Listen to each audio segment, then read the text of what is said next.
I should first clarify that we are talking about the 2003 Hulk movie, which unlike the 2008 The Incredible Hulk movie, is not part of the MCU.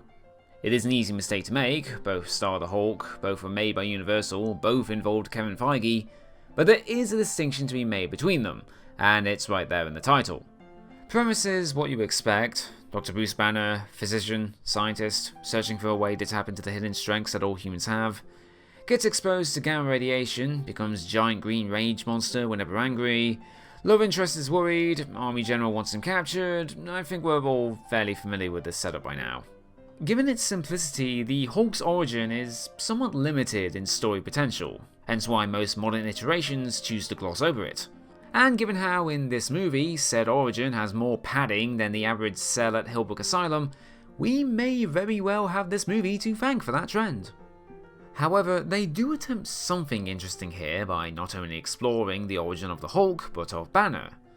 In the comics, this has been done to great effect, showing Bruce was abused as a child by his father Brian Banner, acting as the catalyst to Bruce's underlying anger issues, and in turn where the Hulk persona originally manifested.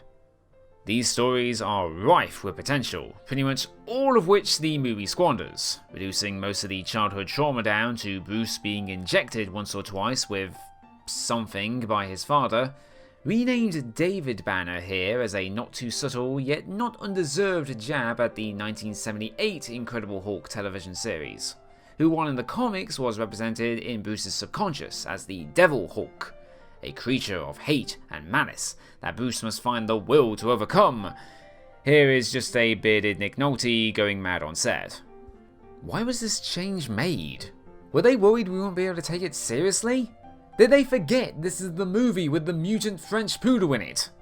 It seems especially odd since the movie at first uses a lot of surreal, dreamlike imagery, only to backpedal on it later on, relegating most of its weirdness to these 24 style scene transitions, which I assume was to create a more comic book aesthetic, but in practice just makes things harder to keep track of.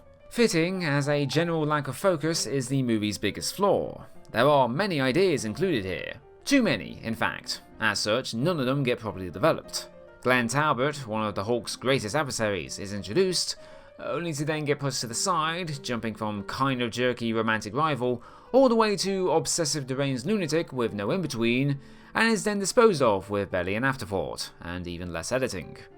The whole film is like this, piling on concepts, forgetting about them, and then whenever they do remember to do something with them, it happens suddenly and without build-up. If you think that would at least give us a jumbled, action-packed mess, I'm afraid I have to disappoint you further. As this film about the strongest one there is a surprisingly low-energy affair. Nothing is ever treated with weight or importance, everyone involved showing zero investment in what's going on. For Easter, my nan bought me this chocolate confection known as an oobel, and as it sat there on my desk, I found myself infinitely more enraptured by its bafflingly horrific design than I was this movie about one of the greatest superheroes of all time playing on my monitor.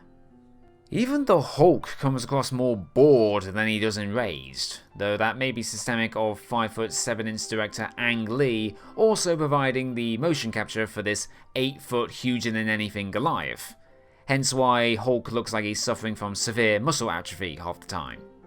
Him looking like a late PlayStation 2 cutscene meanwhile is on account of the early 2000s CGI, that while clearly trying, isn't quite there yet. In short, Hulk 2003 embraces its title only in the sense that it is a heavy, clumsy, unsightly wreck that was released in 2003.